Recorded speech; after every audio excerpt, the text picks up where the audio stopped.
Hi folks, I'm Alan Watt, and I'd like to wish you all a Merry Christmas for this 25th of December at the end of 2017. What a year it's been. In fact, the last couple of years have been quite amazing for me, and many other people too, mind you. But really, you look back at this time of year. Remember, time is something that's gone. When it happens, it's gone. And all the things you did right or you did wrong, you can't really pull back and go back and change it. You can only change any damage you maybe done to yourself or others, hopefully, in the coming years. And that's really what life's about, isn't it? But at Christmas time, which is completely commercialized now into a complete farce as far as I'm concerned. I mean, we are literally the end products of Bernays techniques of mass consumerism. Even though your consumerism, through the talks I've given, it shows you that it's planned to go into a form of austerity where you'll spend more and more money on apps for your phones and computers and things like that. Non-tangible goods, in other words, and that's where your disposable income will go. It's already going for a lot of youngsters. That's where it's going. And also to, that a lot of money is going to various kinds of taxes, fees and licensing and so on, which are all just taxes in a sense. And it doesn't matter even when you get tax breaks, because the price, the purchasing power of your currency, doesn't matter what country you're in, is designed to constantly inflate. So what you could buy 1 year for that $1 or £1, you'll probably need $1.25 or 30 for this following year for the same item, basically. Sometimes it's a lot more you pay for it too. And that's the system that was designed that we have no say in fact, because it was on the go before we were even thought of. But it was certainly thought of a long time ago by the guys who manage all what a con that is. But that's another story. And at Christmas time, as I say, you look back at everything, and I always like to tell people the things you find out in life yourself. When you're really young, you're taught, and you will do it naturally, you look up to folk who are older.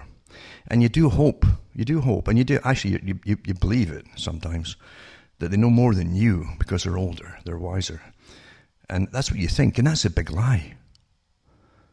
I think one day, you keep asking folk about this and that, until one day, you've run out of people to ask. You realise that you're now the old geezer that they're asking the questions from. But what I noticed growing up, was that they didn't really have the answers either. And so when they poo-poo things or put things off or we'll tell you later, or one day we'll tell you this or tell you that, they don't, because they don't know themselves. And that's an eye-opener in itself. When you really fathom that out, it really gives you a jolt to realize how many people really don't know the most important thing of all, about the system that you're living in. They really don't know. They do accept it as normal. They've been trained to believe it's normal. Why shouldn't you? I mean, you shouldn't have to get born into a system and be paranoid about it. And the techniques of control are so perfect today that most folk never fathom it out. They think we're stumbling along through time and big things just happen spontaneously or in reaction to crisis, like temporary fixes and things like that. But nothing is further from the truth. And that's what I try to show throughout the year in the talks I give, is that everything's planned by the big associations. And this isn't conspiracy talk because they publish it in their own publications. It's just that nobody reads it. And some of it is written in such a way as to put you off. There are techniques of putting you off from reading things.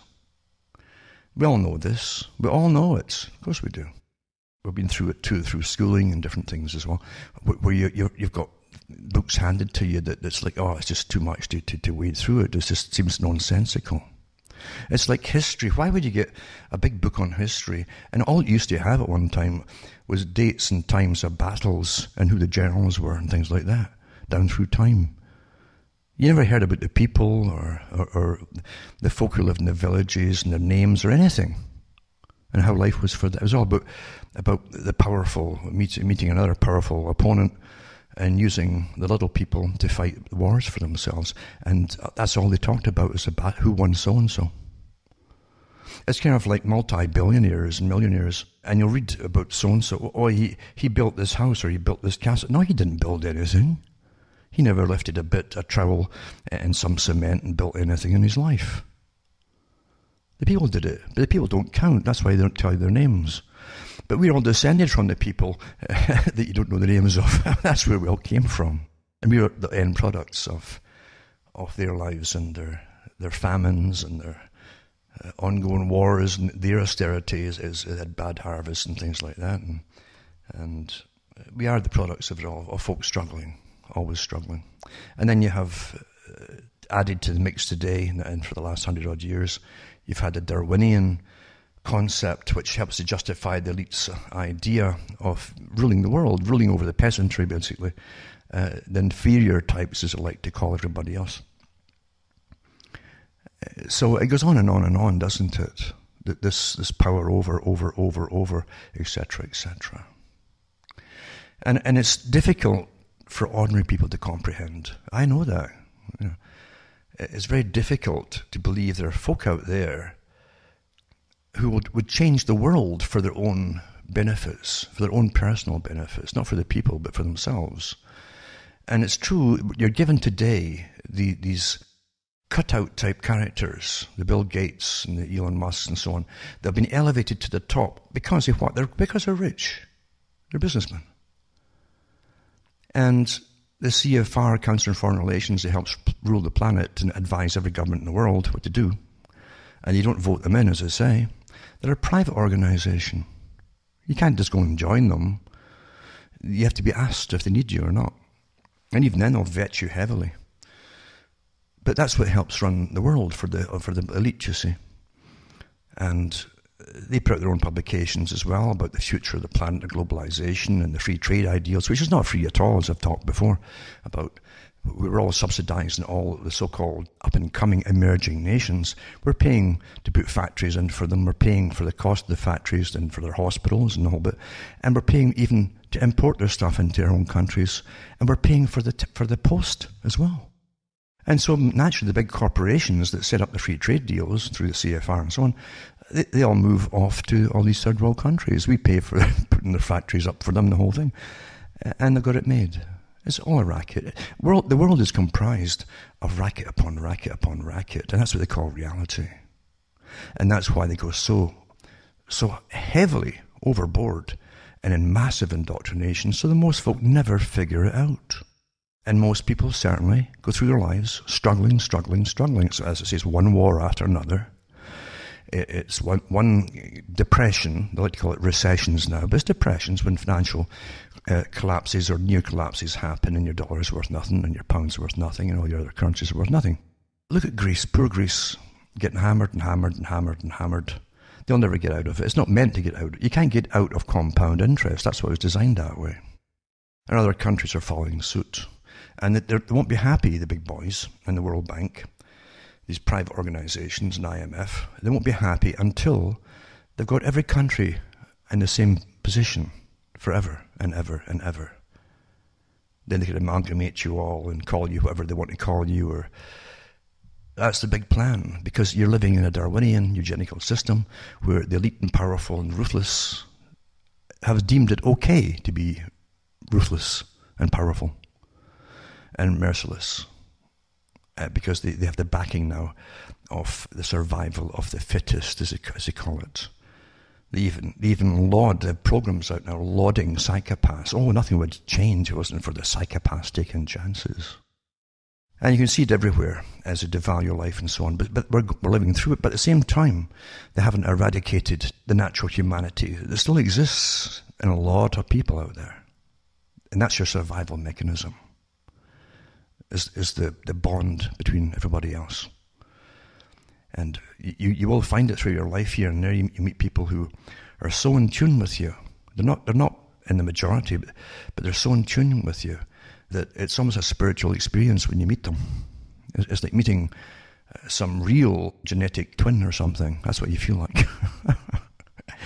And if you've gone through the wilderness, and that's the meaning of the wilderness too, if you've gone through the wilderness of the world, and you feel so alone, then it's an incredible relief to meet people of like minds. You might not agree on everything, and that's fine. Just don't argue about it. But you take what your experiences and what you've learned and listen to each other as well. Don't argue, say listen, because you will learn things. Doesn't matter who you're talking to or even arguing with, you'll learn things. It's awfully important. But the whole idea, as I say, is to think for yourself, because the rulers, and I've read all their books on socialism and then the scientific socialism and so on, how you bring up the right kind of people through the right kind of culture. China is a great example. They do publish a lot of stuff on how they do it. And they're quite open about it, and it's for the good of society, the greater good as they call it. So everyone gets the same indoctrination, and the West is following suit with all of its plans. And it's an old idea. China didn't invent it. It was invented in a lot of in England, actually, through the Fabian societies and the Royal Institute for International Affairs. They all work together, all part of the one system, different branches of the one system. The left wing and the right wing has to exist to manage to fly the bird, which is us. We're the body. And we're managed that way. And Bertrand Russell said it too, that eventually a system will come in and it will be cashless. And the government will just deposit into your bank, just like communism. That was actually the idea of communism, central control, where the government owned everything and it's very similar. Only the corporations are part of it, you see. They call it governance. And they'll dish into your account, as I've said many times before, a certain amount of tokens for you to live on for the week or the fortnight or the month. And you can't save them up. So if you haven't used them up by the end of that period, the next installment goes in, the old stuff disappears. You can't save it up. That way, you'll be kept at a level where no one can get above anybody else. But the ones at the top, of course, are already there. They have a different system for themselves. That's why they're pushing massively for cashless society. And you'll be punished again. Anything you need for rent and so on, you get punished. They'll withhold your credits and withhold this, and because you're bad, until it gets through that you better apologize and just do what you're told. And that's the system we're in now, the same Chinese system, where you must have social approval and social disapproval. That's what they're using. They're actually trying people, like a court. They're trying them. This is the idea, to get you into likes, dislikes, and so on, or this person good or the bad, and you'll eventually try them on the internet. So it's mob rule, but the mob always does what they're told, and you won't even know who's at the very top leading the mob, you see. They don't know either. It's all done by plan. And that's how you'll learn very quickly not to say this, not to say that, and you'll actually plead positive for the government all the time, and that's what they want. No conspiracy here. They've published it all in China. And don't forget, I've read the articles from the mainstream newspapers and all the big foundations saying that China, and the United Nations, that says China is the model state for the world. That's the model state for the world. We're all to copy them eventually. And China will take over from the US eventually as a policeman of the world. And that was actually published in the 1930s by the group that eventually became known as the Royal Institute for International Affairs, Council on Foreign Relations. We're living through a big plan, but we're not defeated yet. As long as there's enough people there who can reclaim their identity, and by that, it's just your identity is your mind. That's what, as far as I'm concerned, that's your mind. That's sanity. Sanity. Not some other bizarre, broken system they give you, which will break you up. If it's some other kind of strange identity, I'm talking about your mind itself. If you can't reclaim your mind, you got nothing. You got nothing. You're a clone. You're a clone. You're given this mind for its uniqueness, for the ability to reclaim its uniqueness. And the worlds that you can go to are the worlds that are all contained inside the mind, if you allow it to take over and guide you as well. So here we are at Christmas again. As I say, it's all commercialized now. It's so terrible, isn't it? And it's all for the corporations. And they've trained the whole society to get crazy about it and buy. And we know, I've gone through the talks before, where they know that toothbrush, that special toothbrush, or that toothpaste doesn't make you happy at all. It's all a con, and it's the same all the things that you buy too, you see. We need bare essentials. If you can't have the essentials, you won't have a good life at all. Bare essentials: heat, clothing, shelter, and work. I mean, they're taking work away from you too through free trade. But so you've got to find something you can do yourself. But all these things are essential for your own survival and your own mental health. And you can't have mental health if you're freezing to death, as they are in some places in Britain right now, with a massive, can you imagine the burden of taxation they have? A country that's already sinking, you might say. If it could sink, it would sink with the masses that are on it right now coming in all the time. And a welfare system that's based on pure borrowing, because there isn't enough folk left to pay all the borrowing anymore. It is accumulating like crazy. So it can't last. It doesn't matter if Britain leaves Europe or not, and it should never go in the first place, but if it leaves it, it's going to have inherent problems from now on. Already has. It's got gangs everywhere now that can be literally, and you can see them in the newspapers and going around squirting acid into shopkeepers' faces and plundering them and so on. And this is just to be the normal, and folk are getting told to accept it. This is normal, and terrorism's normal from now on, and so on. And that doesn't leave you much hope. A lot of people, if they can, will leave and they'll get out, and if they can. And for other ones too, they'll have to move into areas that are still fairly rural to get some peace and safety, I think. And at least be able to feed themselves with a good garden or something. But that shows you, as I say, getting back to what I was saying about the Elon Musk and the Gates and all the rest of them, the ones that the CFR said eventually, all these philanthropists, as I like to call them, these must take their rightful place in governance, world governance. Council on Foreign Relations said that. Well, have you seen your constitutions changed to accommodate that? Of course not. Well, why is your government pushing all and giving them all this power? Individuals' power. That's a different story again, of course. And that's why we're in the mess we're in, with all these so-called great thinkers of the past that were elevated up there, who decided to like the Fabian Society, you can smash the world like on an anvil and bash it into the proper shape that it should be in, according to all the control freaks that were managing it all. Nothing's changed. And these people at the top are fanatics, and they're ruthless, and they're psychopaths. They don't walk amongst the mess that they create for everybody else. They don't live near them either. So when I first came out, I said it's not for everybody. It's not for everybody. But for those who are seeking truth, at least I can maybe help here and there and stop you bashing your own heads against the wall when you just know that what you're being told and what you can find out is not enough. It doesn't mesh. It doesn't mesh. And the people with the best minds tend to turn on themselves, decline in their brain. And they won't fit in. Because they're asking questions that the rest of society don't ask. Because there are people who do go through life who don't ask any questions at all. That is true. I don't condemn them. There are people who are really decent, good people, who just go through life day by day and do what they can, but they don't question anything. And if you have a mind that questions, you can't switch it off. You've been given it. It's simple as that. Born with it.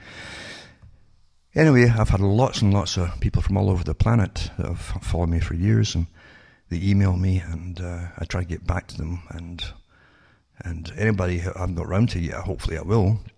I've got the same problems everybody else goes. We go through computer crashes, and you lose this and you lose that, and stuff like that happens because we don't get the NAC type level, the advanced computers that are really the normal computers. We're using antiques, the stuff they give us.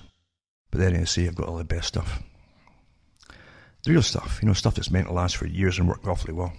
Because we are part of the business, you see, and we've got to keep buying and upgrading nonsense like that. That's part of the system. And it won't last forever because now they're taking away the ability to speak. Now, I said that 20 odd years ago, they'll give you all this stuff free, blah, blah, blah, and let you really play yourselves. And you'll think, oh, you're on top of the world, you can say what you want, do what you want, even really anger people or tick folk off, whatever it happens to be. But now you can't, you see, because you're being trained to be good, social approval, disapproval, and if you're bad, and you won't conform to their ideas, then you're going to get punished. by withholding, like Bertrand Russell said, things that you need to survive. And everybody needs almost a computer to survive now, almost. You still get by without it if you're in the country and you got a good garden and you get enough money just to survive. You can get away with it. All depends what you want from life. So anyway, for all those who are surviving, and I know the tragedies and I know the happy points too that people go through because they keep in touch with me. We're all human. This is what was the beauty of it all too. We're all human. That's what humanity is about. We don't sail through life. You're going to have your ups and downs and good times and bad times, and that's what life's about. And that's how we grow. That's how we learn things too. We grow. If you're living in perpetual happiness, you would be you'd be unipolar. You'd be manic all the time. You would have no idea. You couldn't empathize with people who are down there in despair because you never had it. And that's why we get to all these different high points and low points in our lives. That makes you grow. Makes you grow. There are also those who have died. I'm sure we all know people have died this year. And that's part of life too. We've all come close to it at times too. I'm sure lots of us have. I've done it myself in the last couple of years. And you don't know if you're going to get through the next point until you wait and see if your health improves or not. That's what happens. So remember, this is Christmas again. You're meant to reflect on all this at this time of year. And Christmas again they adapted it for the old midwinter festivals. And for Europe, it's a great idea, and for North America, a great idea, because in Scandinavia, it symbolizes the death of the year as well. A whole year gone past. You made it through a whole year. And you're at a stage now, a crucial stage, in the cold times of winter, where everything seems dead, and the plant life seems dead. And you're waiting to see if you can get through the next one, where the sun starts to rise, the warmth comes back, and it symbolizes life again. It all works together. And that's why it's such a big thing in Western cultures. The temperature here has been much colder so far this winter for the time of year than it has been previously. Generally, the coldest parts I've found here in January, sometimes into February, where you get 30 to 40 below. When you hit 40, it's the same in both Fahrenheit and centigrade, basically. And for the next week coming, for instance, it won't get above, during the day, 20 below on the centigrade scale, or 18, I think is the centigrade scale, which is around the 0 Fahrenheit. And much, much colder at night, of course. You'll probably be hitting 25, maybe even 30 below. They're calling for a real blast. Because of global warming, you see, and all that nonsense. But I do think of people, and that's what life is thinking of people who are in touch with you, and people who open up, and that's part of life too, is opening up through all our problems and so on, and touching other people, as I say. That's what Christmas is about. It's not about gifts and presents and toys, That's a side effect that really... When I was small, the main thing you got at Christmas was at times of sometimes some fruit, maybe a couple of small toys, very cheap. But the rest of it was your clothing for the next year, for school and so on, and socks and things which were essential. But it's turned into utter commercial farce today. That means nothing at all, because you're coming from one sale to the other. And they even apparently in the newspapers are saying in Britain's other places that they've already got today or yesterday, they're already putting in Easter stuff into the stores. And then there'll be the madness of the Boxing Day. It started off as a day sales, and now it's like a week or 2 weeks now. Crazy. Yep. So there you go. So remember, it's all supposedly about people, about a side of humanity that deals with life and death and all the rest of it. And remember, it's best not to live in being bitter with other people too. Sometimes you have to rectify things. If you can't make up, it depends on the situations, but you can't be bitter all the time. That'll kill you in the end. And think for yourself. That's awfully important. And you must try and keep your health up in these trying times. And don't let the media, don't let very professional organizations use your emotions and have you gritting your teeth so as you'll push to fulfill their cause, and you won't even really know what their cause is. You'll think you do, but you won't. Don't ever forget that. Don't forget it. Professional systems, professional organizations who know exactly how to turn you on, switch you on, and get the emotions going till you're grinding your teeth. Then they use you, then they toss you away. Because the sciences of behaviorism and psychology are so well understood today. So well. Don't let it happen to you. Pull back. Anyway, I hope you have a really good Christmas. Quiet. I hope you're keeping warm. I just got a load of wood, and today I brought more in to the house as for the fire, because it's going to be plummeting tonight, big time. And don't overdo it again with the usual things at Christmas time. And if you really are putting it off, phoning this person or that person, or getting in touch with them, or sending them a note, or emailing them, or whatever, don't just do it. And there's no harm in it. Get it done with. Keep up with each other. And by the way, I'll put in the old stuff, the old music. My hands are wrapped up right now. I'll put the old music up that I've played previous Christmases. I always just did them on the spot of the day. I never bothered to work them out and make them smooth out the little bits here and there. I just did it right off the cuff. So I hope you enjoyed them. All the best. I'm Alan Watchman here in Canada. Good night, and may your God, your gods go with you.